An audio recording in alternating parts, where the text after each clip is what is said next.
الوداعی تحفہ ہوگا۔ اب میں آغاز کر رہا ہوں۔ پہلی بات، اس سبب میں 3 باتیں مجھے کہنی ہیں۔ سب سے پہلی بات یہ کہ زندگی کی سب سے بڑی حقیقت موت ہے۔ ہم بھلائے رکھتے ہیں، اپنے ذہن سے اسے دور رکھتے ہیں، لیکن واقعہ یہ ہے کہ زندگی کی سب سے بڑی حقیقت موت ہے۔ خدا کے منکر پیدا ہوئے ہیں، لیکن موت کا انکار کرنے والا تو کوئی پیدا نہیں ہوا۔ اس لیے میں نے آیت آپ کو سنائی، کل نفس ذائقۃ الموت، ہر ذی نفس کو موت کا مزہ چکھنا ہے، ہر جاندار کو موت کا مزہ چکھنا ہے۔ ثم الینا ترجعون، پھر ہماری طرف لوٹا دیے جاؤ۔ تو زندگی کی سب سے اہم حقیقت موت، اور موت کے بعد رجوع اللہ،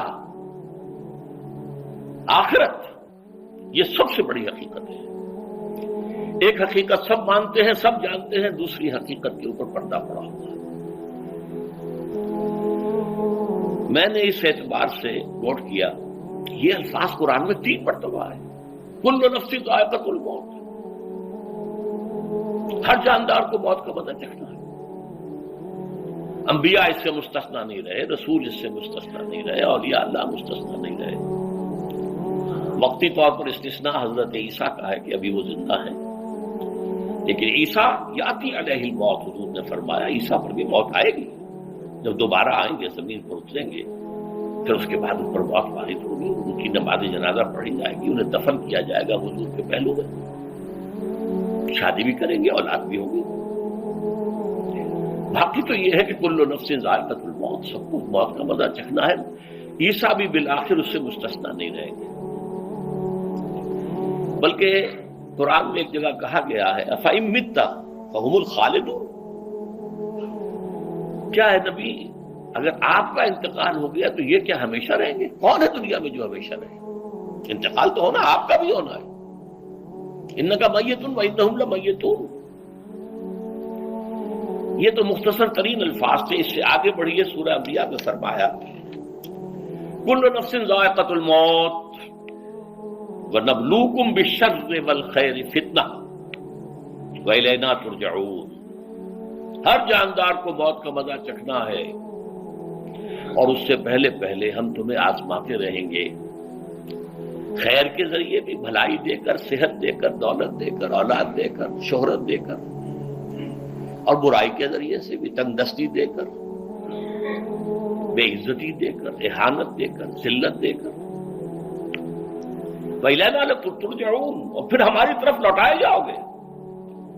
یہ وہ دوسری حقیقت جو میں نے کہا کہ جس پر پردہ پڑا ہوا ہے، بہت بڑا پردہ ہے۔ لوگ یہی سمجھتے ہیں کہ یہی دنیا کی زندگی ہے۔ قرآن کہتا ہے إِنَّ الدَّارَ الْآخِرَةَ لَهِيَ الْحَيَوَانُ لَوْ كَانُوا يَعْلَمُونَ، یہ تو آخرت والی زندگی ہے جو اصل زندگی ہے، کاش کہ انہیں معلوم ہوتا۔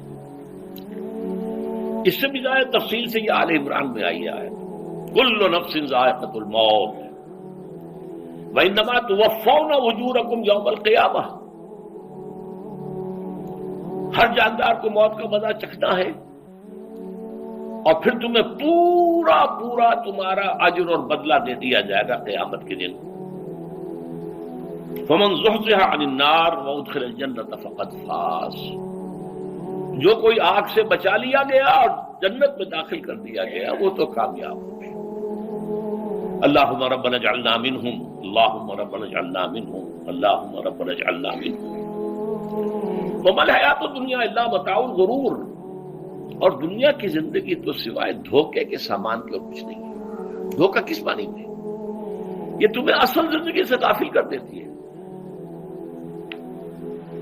تم کہیں سفر پر جا رہے تھے، تمہارا کہیں گھر تھا، تمہیں واپس آنا تھا، تم راستے ہی میں کسی دلچسپی میں ایسے مگن ہوئے کہ گھر بار سب بھول گئے۔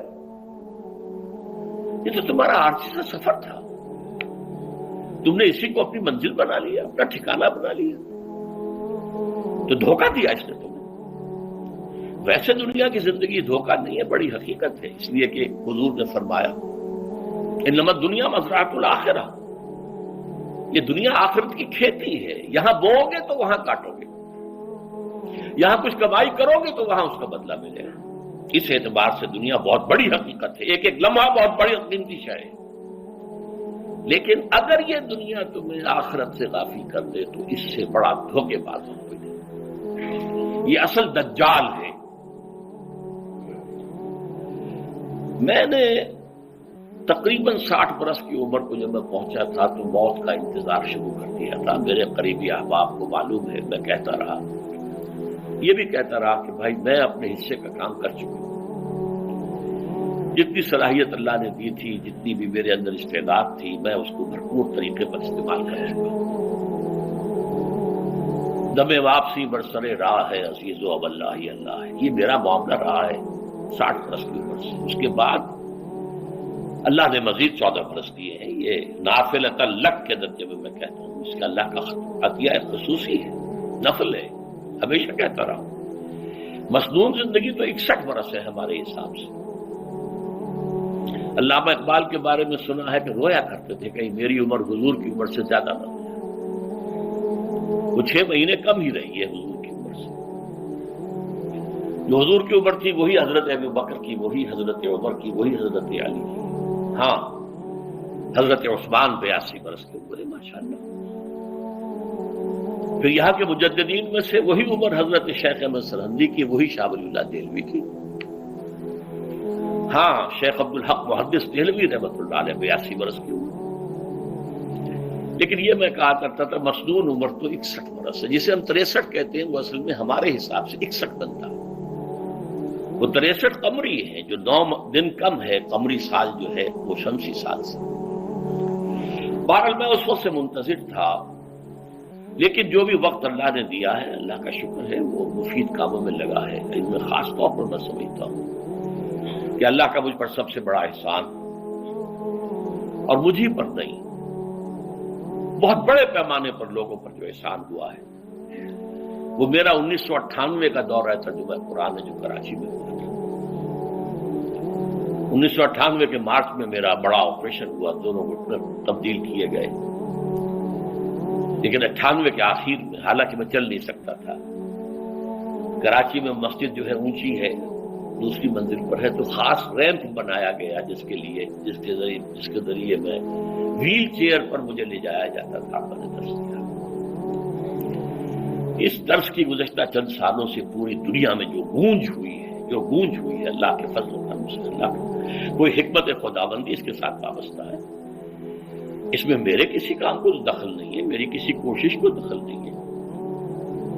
میں نے تو جو درس میں دیتا آ رہا تھا سن 85 سے دورہ ترجمہ قرآن، البتہ یہ بات ضرور ہے کہ میں نے محسوس کیا تھا کہ سن 98 کے اس درس میں دورہ ترجمہ قرآن کے مجھے خصوصی انشراح حاصل تھا۔ میری ساری گفتگو کا حاصل کیا ہے؟ دیکھیے، نظریاتی تحریکوں کا تعلق اشخاص سے نہیں ہوتا، ٹھیک ہے، کوئی اس کا داعی ہوتا ہے، کوئی اس کا مؤسس ہو جاتا ہے، کوئی اس کا آغاز کرنے والا ہوتا ہے، لیکن نظریاتی تحریک افراد سے وابستہ نہیں ہوتی۔ افراد آتے چلے جاتے ہیں اپنا اپنا حصے کا کام کر کے، جس کو جتنا مقدر ہے، جس کی اللہ تعالیٰ کی طرف سے توفیق ہے، وہ اپنا کام کرے گا، چلا جائے گا۔ یہ چمن یوں ہی رہے گا اور ہزاروں جانور اپنی اپنی بولیاں سے بول کر اڑ جائیں گے۔ مبارک ہیں وہ لوگ جنہیں قرآن کی بولی بولنا نصیب ہو جائے۔ وَإِنْ يَحْسَبُوا أَنِّي مِنْهُمْ، مجھے گمان ہے، اللہ کا فضل ہے کہ میں ان میں سے ہوں، میں نے قرآن کی بولی بولی ہے، اور قرآن مجید کو جیسا کہ وہ ہے ایز اٹ از،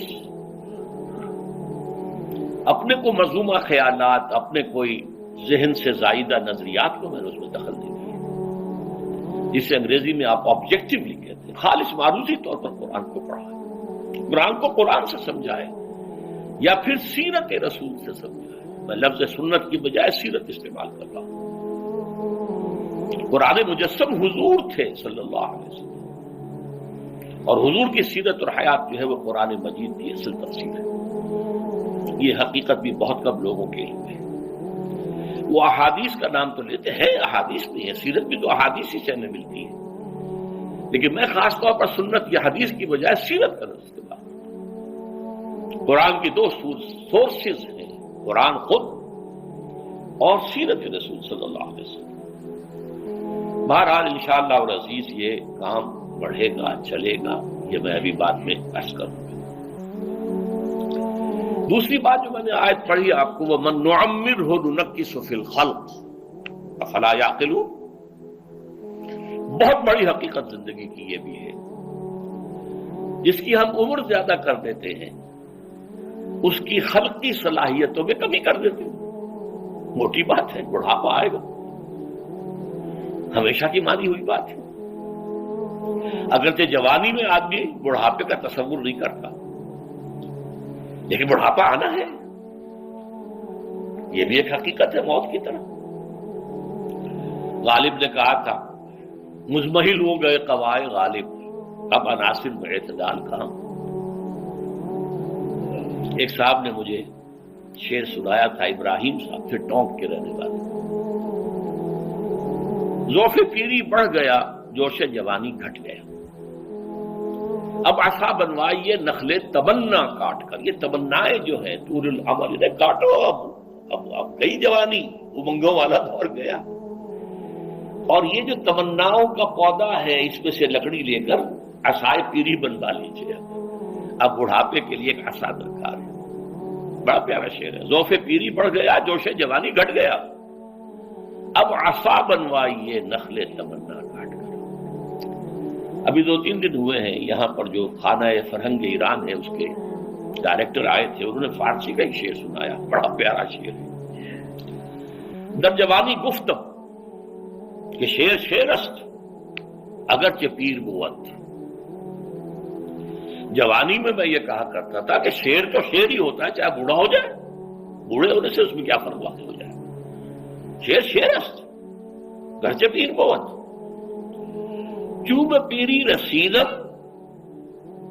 جب میں خود پیری اور بڑھاپے کو پہنچ گیا، دیدم تو مجھے یہ بات نظر آئی کہ پیر پیر است گرچہ شعر بود، بوڑھا بوڑھا ہی ہوتا ہے چاہے وہ شعر ہی کیوں نہ ہو۔ تو یہ بڑھاپا جو ہے یہ زندگی کی دوسری بڑی حقیقت ہے۔ اس کا ایک اثر تو سب کو معلوم ہے، قوائے غالب جو میں نے کہا، بڑھاپے کا عام نتیجہ جسمانی ضعف، سب جانتے ہیں، لیکن مجھ پر اور کچھ اور لوگوں پر بھی خاص طور پر اس کا جو ایک اثر ہوتا ہے، یہ مجھ پر ہوا ہے، وہ ہے یادداشت کی کمزوری۔ اور یہ میں کئی سال سے محسوس کر رہا ہوں، میری پرانی یادداشت بڑی مضبوط ہے، قوی ہے، اس میں کہیں کوئی کمی نہیں ہے، لیکن ریسنٹ پاس کی چیزیں جو ہے، پچھلے 5-6 سال کے واقعات مجھے یاد نہیں رہتے، اشخاص سے ملا ہوں اور دیکھ کے پہچان لیتا ہوں، کئی بار ملاقات ہوئی ہے، نام یاد نہیں آتا، تاریخیں اور اشخاص کے نام کے اعتبار سے تو خاص طور پر کئی سال سے میری جو میموری ہے وہ امپیئرڈ ہے، اور میں محسوس کرتا رہا ہوں کچھ عرصے سے کہ عین تقریر کے دوران محسوس ہوتا بلیک آؤٹ ہو گیا، اور مجھے سلسلہ کلام جوڑنے کے لیے سوچنا پڑا۔ بعض اوقات 1000 کروڑ مرتبہ بولے ہوئے الفاظ غائب،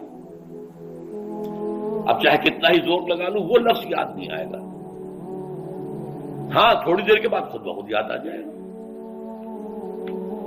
میرے اس آپریشن سے کچھ عرصے پہلے تک جو میری تقریریں یہاں ہوئی ان میں بہت سے لوگوں نے نوٹ کیا، میری تقاریر میں اب وہ روانی نہیں رہی تھی، وہ جو کراس ریفرنسز آیا کرتے تھے، جس کی بنا پر ایک مولانا عبد الکریم پاریخ صاحب تھے ناگپور کے، انڈیا کے، مولانا علی میاں کے وہ خلفاء میں سے، انہوں نے تفسیر بھی لکھی ہے قرآن میں، وہ ایک مرتبہ لاہور آئے تھے تو مجھ سے بھی ملاقات ہوئی، میرا درس بھی سنا، پھر یہاں وہ ایک دینی ادارے میں گئے، وہاں میرے خلاف باتیں ہو رہی تھی، تو انہوں نے کہا بھائی اس شخص کی کیا بات کرتے ہو، اس کے سامنے تو معلوم ہوتا ہے کہ قرآن کھلا ہوا ہے، جہاں سے چاہے لے لے، پھول کھلے ہیں گلشن گلشن، لیکن اپنا اپنا دامن، تم کیا بات کر رہے ہو اس کے بارے میں؟ تو عبد الکریم پاریخ صاحب کی وہ جو تاثر تھا وہ صحیح تھا، کراس ریفرنسز کا آنا، القرآن یفسر بعضہ بعضا، اس میں بہت کمی آ گئی۔ بہرحال اس کے علاوہ تیسری چیز ہوتی ہے بڑھاپے میں ریزسٹنس کی کمی کی وجہ سے عوارض. بلڈ پریشر کا میں مریض ہوں اور کوئی 25 برس سے ہوں، شوگر کا میں مریض ہوں اور کوئی 5 برس سے ہوں. ایک خاص برس جو مجھ پر آیا ہے آج سے 4 سال پہلے، اس کی ایک تاریخ ہے. یہ جو امراض دماغی کے ماہرین ہیں یہ کہتے ہیں کہ ایک مرض ہے بائی پولر ڈپریشن.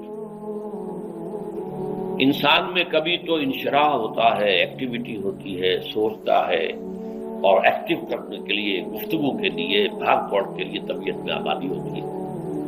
کبھی وہ بجھ سا جاتا ہے، کبھی وہ حرکت کرنے کو جی نہیں چاہتا، پڑا رہے کسی کونے میں، سو جائے. تو یہ بائی پولر معاملہ کہلاتا ہے، یہ ویو چلتی ہے. اچھا یہ ہے ہر انسان میں، جسے ہم عام طور پر کہتے ہیں موڈ آف ہے بھائی میرا، مجھ سے باتیں. تو یہ موڈ کا آف ہو جانا، آن ہو جانا، یہ عام آدمی میں بھی ہوتا ہے. لیکن جو اللہ کے کسی فضل و کرم سے زیادہ ذہین ہو، زیادہ حساس ہو، ان میں پھر یہ جو ویو ہے یہ زیادہ اونچائی زیادہ نیچائی، زیادہ اونچائی زیادہ نیچائی، اور اس کو پھر ہم کہتے ہیں مرض، بائی پولر. یہ ہمارا خاندانی مرض ہے. والد صاحب کا تھا، بڑے بھائی اظہار احمد صاحب کو ہوا، میری بڑی ہمشیرہ کو ہوا. عام طور پر اس کی عمر ہوتی ہے اور ہوتی تھی، 3 تجربے مجھے ہیں. والد صاحب کو 13 برس میں نے اٹینڈ کیا ہے اس بیماری میں، سن 52 سے 65 تک جب کہ ان کا انتقال ہوا. تو یہ عام طور پر شروع ہوتا ہے 50 برس کے لگ بھگ. میری عمر جب 50 برس کے لگ بھگ ہوئی تو مجھے کئی مرتبہ محسوس ہوا کہ میری تقریر کے دوران سوئچ آف ہوتا ہے. ایک مرتبہ سن 70 میں میری یادداشت کئی گھنٹوں کے لیے بالکل ضائع ہو گئی. اس کا میں نے تذکرہ کیا ہوا میری کتاب ہے حساب کم و بیش. جو کیفیت مجھ پر گزری تھی، جس کرب کے عالم میں وہ چند گھنٹے مجھ پر گزرے تھے، میں انہیں الفاظ میں بیان نہیں کر سکتا. آدمی خراب ہے، نہ ابتدا کی خبر ہے نہ انتہا معلوم، کچھ بھی نہیں. میں جب 50 برس کا ہوا اور یہ ایک مرتبہ مجھے جھٹکے لگے مسجد سمن آباد کے اندر، تو میں نے ڈاکٹر رشید چودھری صاحب سے، وہ میرے والد صاحب کے بھی والد رہے تھے، میں نے ان سے کہا کہ یہ ڈینجر زون میں داخل ہو گیا ہوں. ان کا نہیں آپ کو یہ نہیں ہوگا، اس لیے کہ آپ اللہ کے کتاب کی خدمت کر رہے ہیں. تو ان کی یہ بات پارشلی ٹروتھ نکلی کہ 70 برس کی عمر میں مجھ پر یہ 20 برس اللہ تعالیٰ نے مجھے اس میں